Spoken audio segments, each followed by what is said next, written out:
www.9mobile.com.ng/NIN to do the same. Remember, the stitching time saves all the 9 Mobile Let me know when we're benefits going. you've always enjoyed. So hurry now. Sorry? Don't worry, it's fine, it's fine. This No, it's fine. We're ready. Good morning, everyone. Till next time, let me know. The Smooth Breakfast presents the headlines, the stories, the news, in-depth analysis of national current affairs. Oh man. Freshly pressed on Smooth 98.1.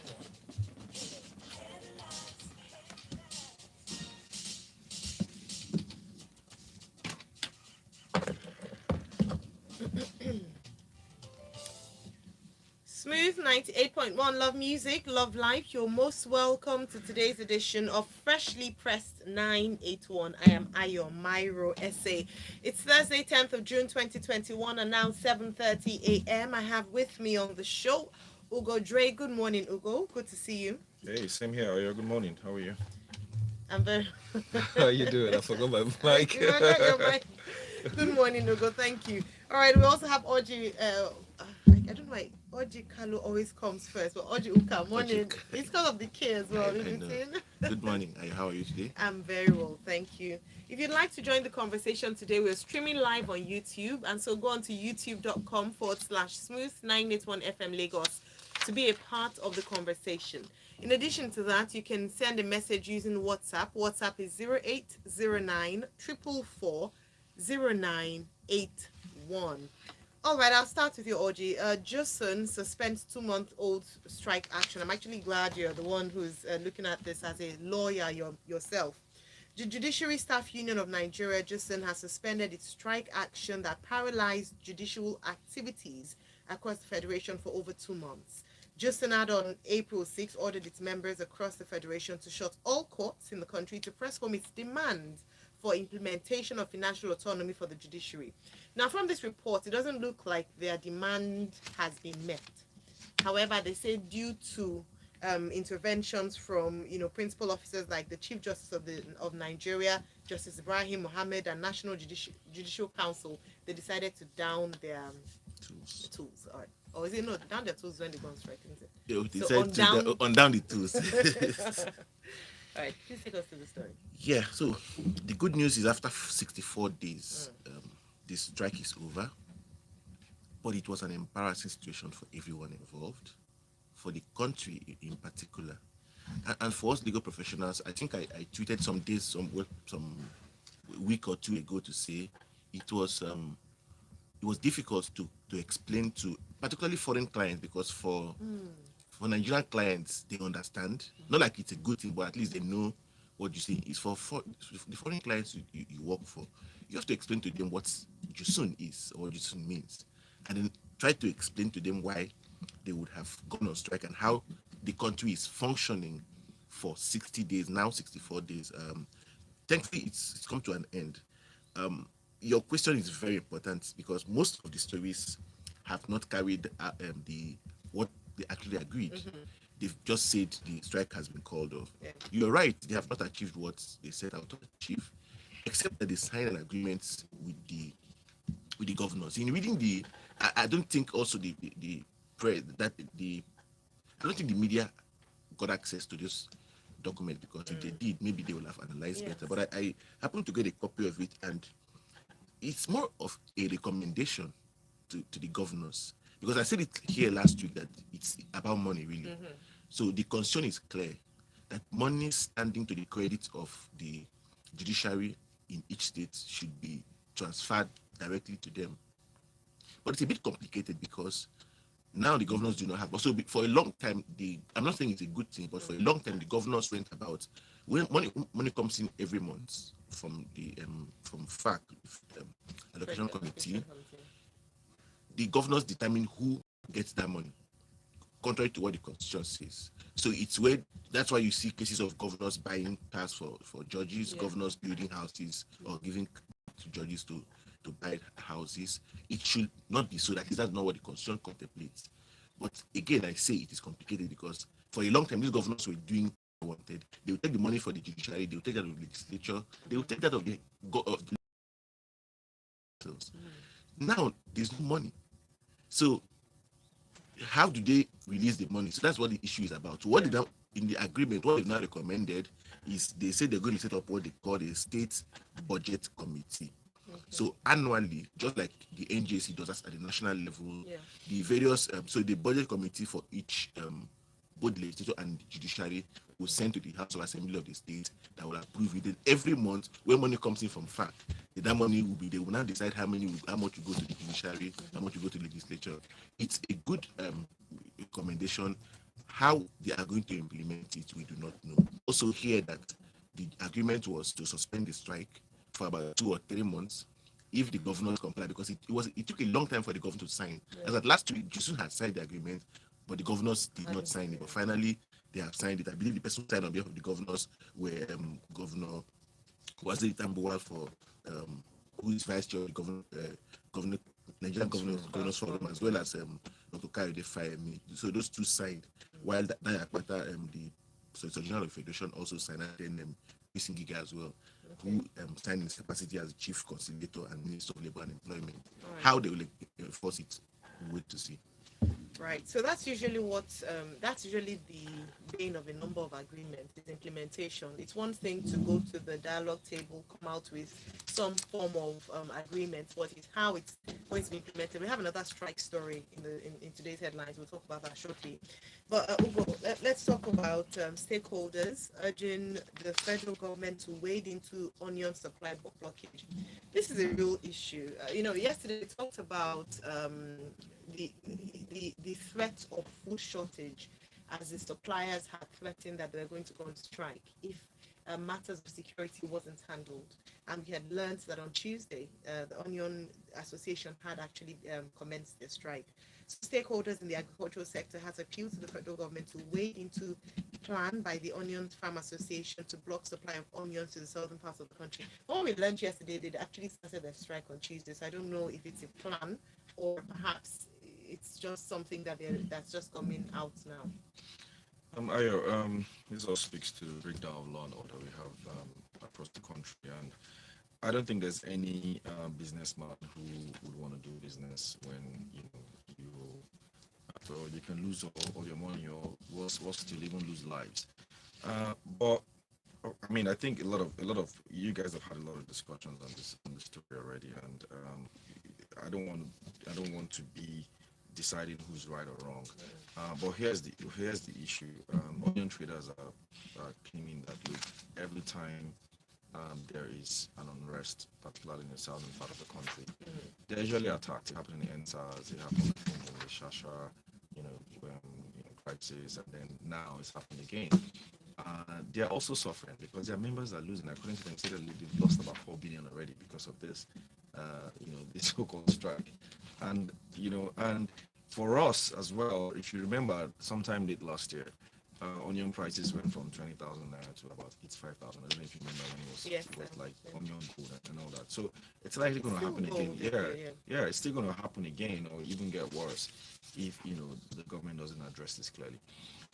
What I think that a lot of people who are perhaps maybe dissatisfied with maybe the government or the way things are being run is just leave people's businesses. I just don't know why you have to vent anger or you have to vent by attacking business. We saw this during the NSAS riots where hoodlums left protesting and then started attacking businesses. And that seems to be the theme, right? You just go after businesses and you think that these businesses represent maybe a part of the country, either a tribe or an elite part of people. Now I get into the exactly, the issue, and then just try to hurt them, economically. And that sense of this is the enemy. When there's such a wide divide between the rich and the poor, who was it that said they start to eat the rich? In quotes, because it's almost as if anything, like you rightly pointed out, whenever there's an uprising, the first people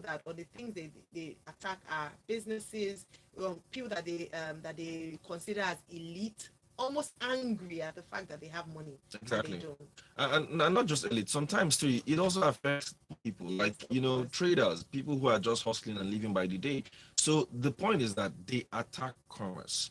And that's the problem. And that's, at the end of the day, this all boils down to breakdown law and order in the country, and why insecurity is important. And to the government, their job is even a lot more cut out, because now it appears, a lot of people don't have confidence in governors and the way, they are being governed. And when you don't have confidence in the way they're being governed, there is no amount of, strategies that the government will put in place to address insecurity that people will be satisfied with. Yeah. Because at some point, if you try to use force, people will be angry at using good force. If you try to be calm, you're probably not doing enough. So it's a dangerous situation, and I worry that, and I hope that this will escalate to other areas as well, because it's very likely that it can move to other. Imagine if you start to have reprisal attacks in the north as well, and other parts of the country. Yeah. And that's something that we should hope never happens. Absolutely. Like we said yesterday, we're looking forward to hearing a statement from the federal government and the stakeholders that are involved. The IG of police, who is in Lagos, and thanks to him, I heard the traffic yesterday was horrendous. Crazy. And then we also have the Minister of Agriculture and Rural Development. We're looking forward to hearing them speak on this. It's a We real don't want issue. them to speak. Let them just, assure these guys that they are good. Not just them, Nigerians collectively. That if you're doing commerce in any part of the country, you're Absolutely. safe. Nobody's going to attack you. I think that's what's important. So no talk, just action. I Action. agree. Thank you very much. All right, Still Twitter. Twitter. Okay, let's move on to actually the 8 months after. Let's talk about the other strike. Since we come from one strike, let's move on to the next one, shall we?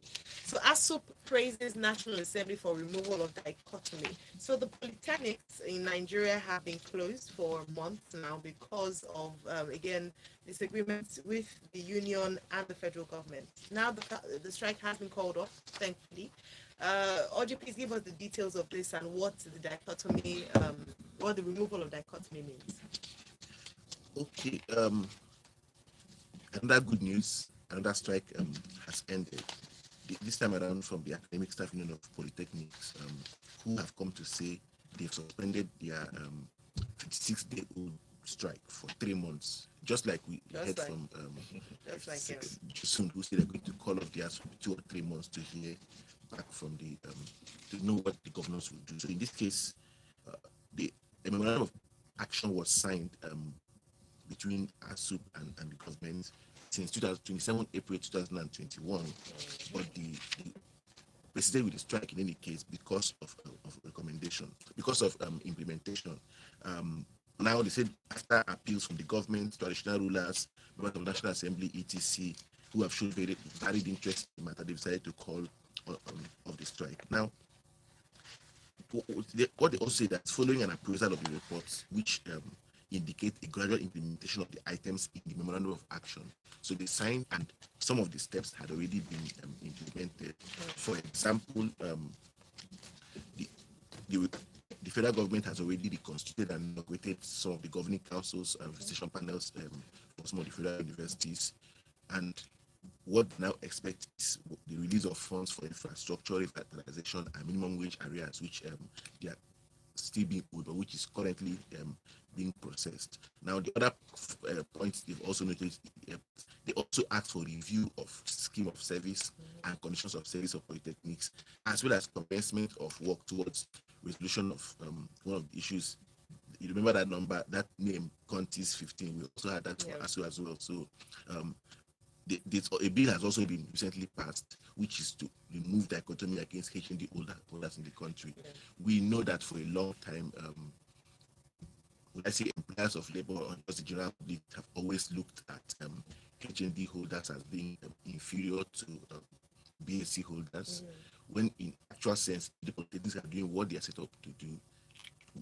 We have expertise in those other so they should have equal value. So what they are asking now is for the removal of that dichotomy and have equal value and respect and non-discrimination, of course, by employers of labor. So the bill has been passed, and ultimately they've given the government, as I said, 3 months to see whether they will implement the rest of the agreement that they reached. And I hope they do, because these incessant strikes, particularly in the education sector, is undermining the entire country. Because what kind I was speaking with someone yesterday, someone who just left the Nigerian law school. I spent about 9 months at the law school. In their case, almost 2 years. Horrible. And I know how I felt staying in law school for 9 months because that place is a pressure. What's the word? Pressure cooker. It is. Yeah. And then you stayed for 2 years, uncertainty. At That's that what time, the the question was. pressure is no longer there. Yeah, and then It's you just lose normal it. So gas. it affects the quality of those who come out. Of course. So we shouldn't be having that when you're going to school and then the cost of studying. Yes. Imagine a 5-year program, you end up spending 7-8 years. It's not supposed to be. So Yes. we hope that we in the years to come, these things will be a thing of the past and will never come back to this You're a stage big again. dreamer. Yes. I think it's never I can only dream. Oh, we can only I dream. can only We dream. can only Wake up dream for and dream dreams. and dream. But the only thing is that with these 2 strike actions that have been called off, it looks like we shouldn't yet pop the champagne yet No, because we not should at all. wait for 3 months. Not at all. I'm They even don't more implement. afraid for the Jusun one because, like I said, there's no money anywhere. Exactly. How now, the governors, now you've hit the nail. yeah, how the governors would comply with the agreement they signed. Have they complied with the minimum wage agreement? See, Ayo, I believe 16 states are yet to, and some who had before are going back to the. 16 out of 36. My view on minimum wage for is, let me not say it here because people generally don't agree with No, me. please say it. That's why it's we have effective. a situation. You cannot impose a minimum wage for Lagos and the same minimum wage for Zamfara State. But that's why they say some states are not so they are insolvent. Shouldn't even be standing alone. Most of those states, and the other point is, it's a two-way thing. Also, some of those states, the civil service in those states, some of them are unnecessary. If you know how big or small your economy is, and again, because of this fact allocation, Yes. the oil money is there.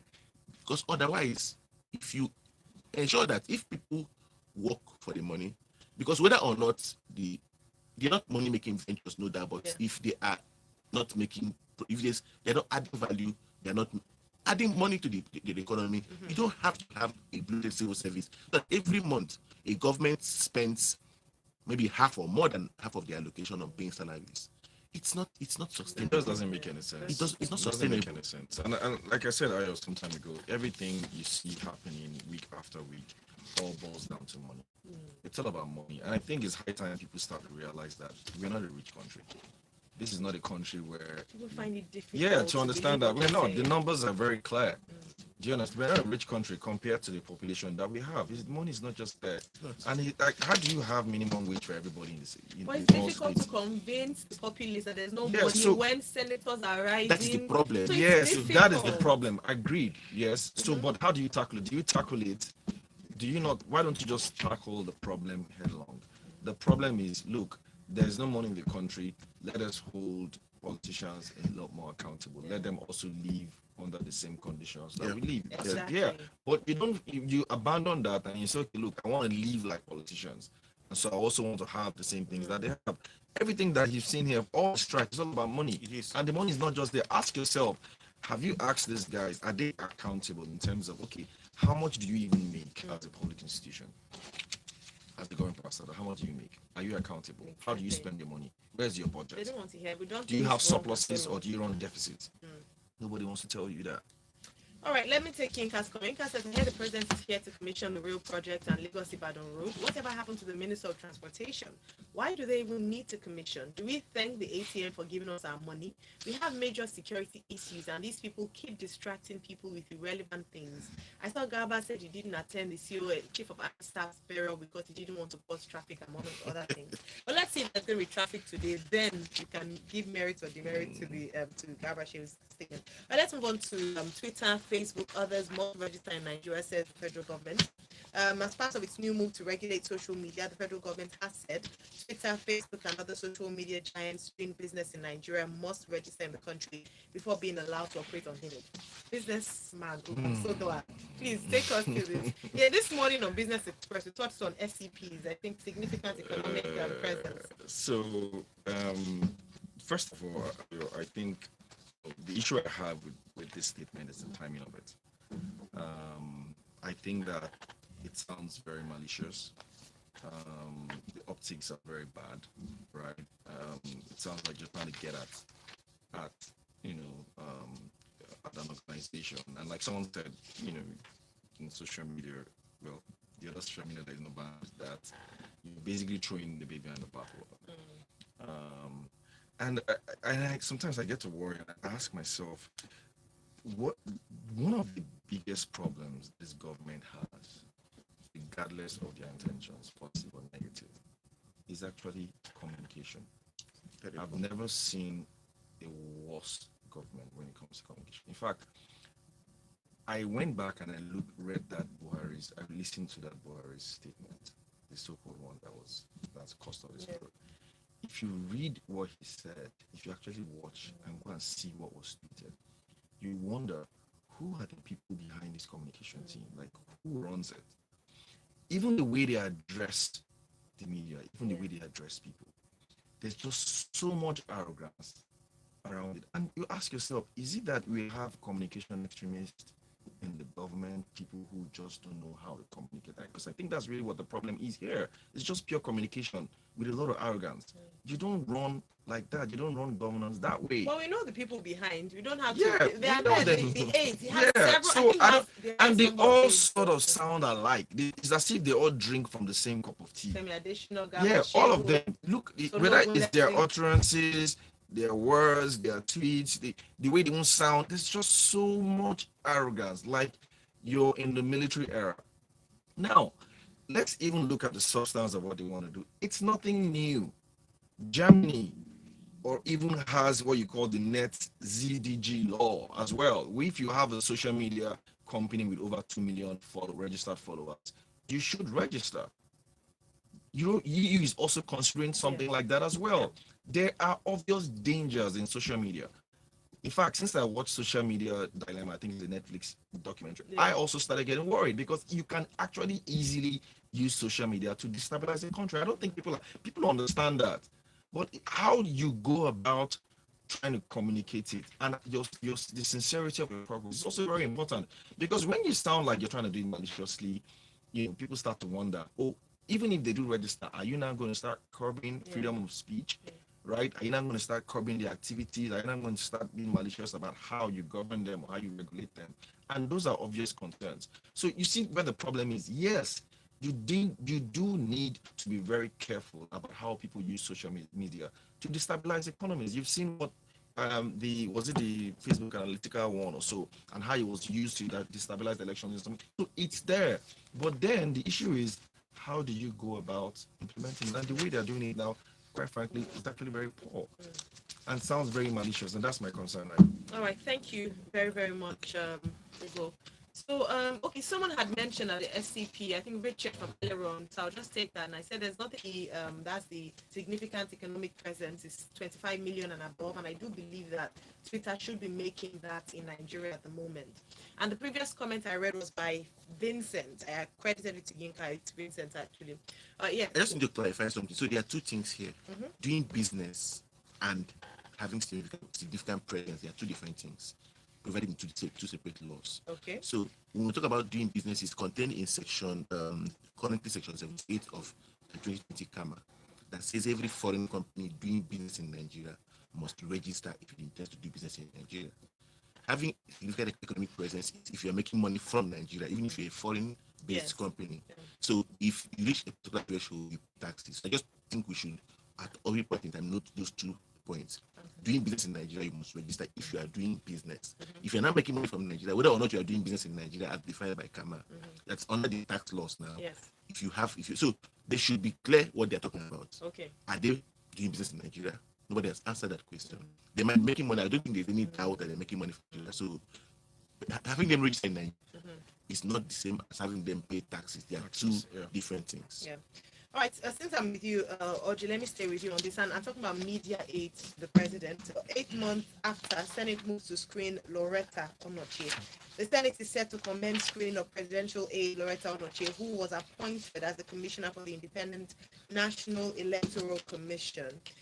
A number of people have kicked against this, saying that the provisions of the INEC appointee violate Section 14, subsection 2A of the third schedule of the 1999 Constitution as amended, which states that a member of the commission shall be non-partisan and a person of unquestionable in support of the president and the APC. So it's interesting to see her being nominated to be a commissioner in INEC. Please tell us what you think about this story. Okay, because of time, I'll just rush to this story. Thank you. This is not the first one against the that the Senate has approved or has ratified her nomination, but that's not the case. They have only recommended it to the committee for screening. I think Nigerians should know that. Yeah. The National Assembly has powers to ratify. The Senate has powers to ratify appointees by the executive. So the person who, in my opinion, has done the wrong thing, the person who nominated her, the As next president. as the president, the next person who done something wrong is once again the president who has failed to withdraw the nomination because following in the absence of in his failure to do what he ought to do, the Senate has then pushed it to the committee. It's at the stage of the committee screening that if that's also what happens in the US. If we will always like to copy from. If you see them, they always fight over nomination of Supreme Court justices, other Superior Court justices as well. It is at the stage of the screening, the committees, that it's either the committee kills nomination or if it comes back to the committee of the whole, which is the House, then the House will kill nomination. So it's up to Nigerians.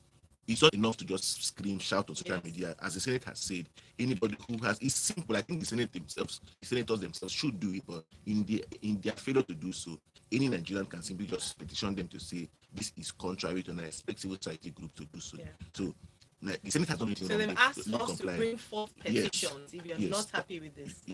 And they would consider it at the committee. Whether the committee will kill it and whether the Senate will kill the nomination is now up to Nigerians to watch and see. All right.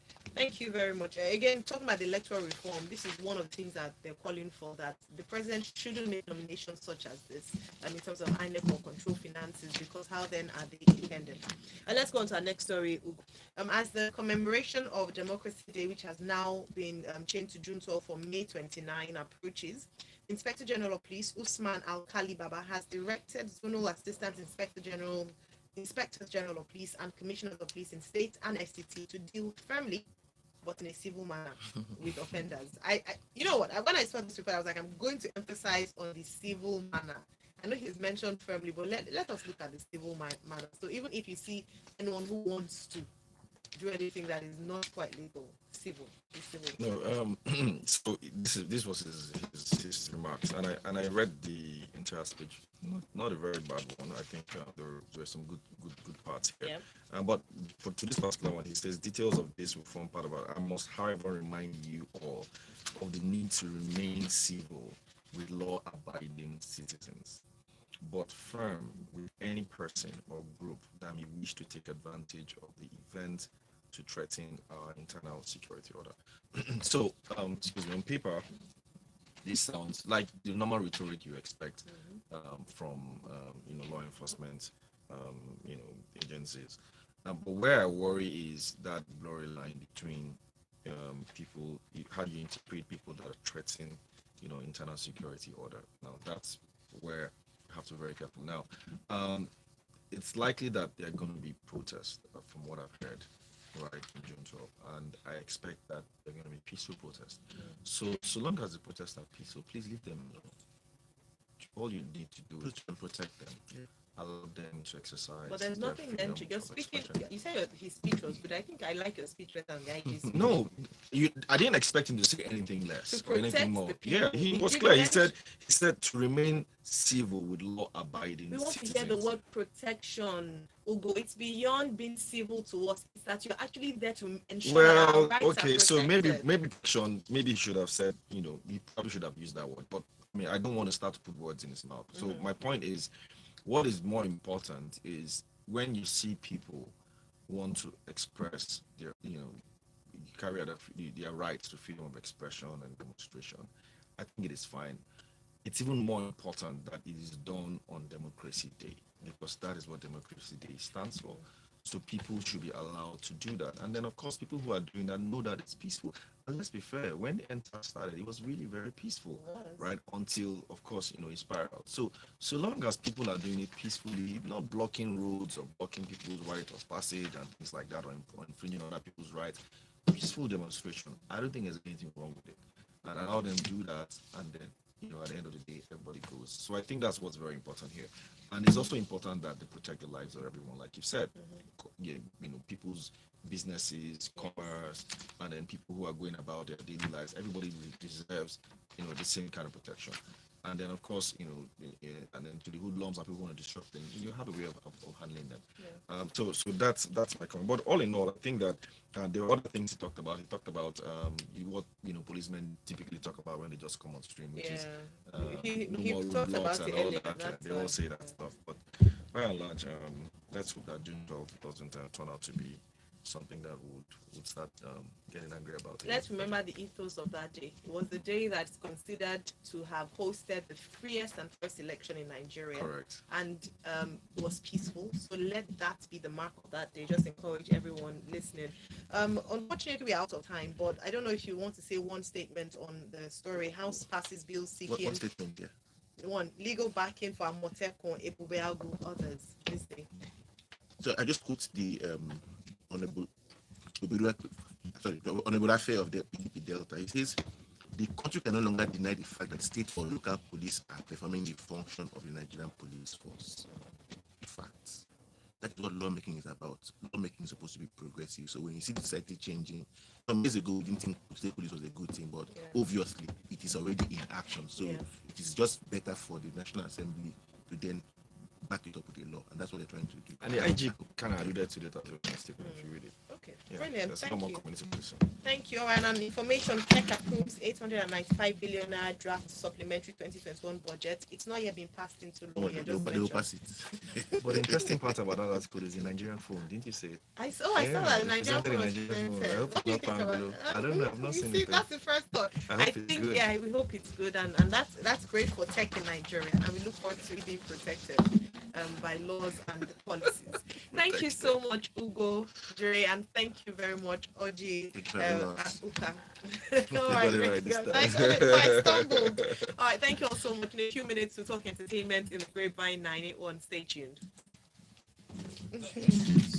Thank you. Oji Okalu did a normal me, obviously, 'cause I don't understand.